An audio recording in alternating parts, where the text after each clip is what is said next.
Toomas Einla, Istra naiskonna peatreener. Toomas, millised olid su saavutused mängijana? 2-korne Eesti meister, üks on kooperaator, siis aasta on muidugi jube, mis teile öelda, 1987 ja teine on 98, siis Serviti. Karjääri alustasin Pärnus. Ja siiamaani olen seal nagu peatreener. Meil on siis Vaatse Pärnu Paikuse võistkond, kus on poisid ja tüdrukud. Tütar hakkas Kehras mängima ja siis Kehra poolt tuli pakkumine naiskonna treeneriks hakata. Meil on selles suhtes nagu võib-olla teiste juhtes natuke raskem, kuna meil ei ole enda esindusmeeskonda ja naiskonda.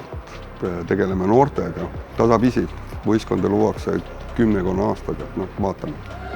Mistra tugevus sel aastal on?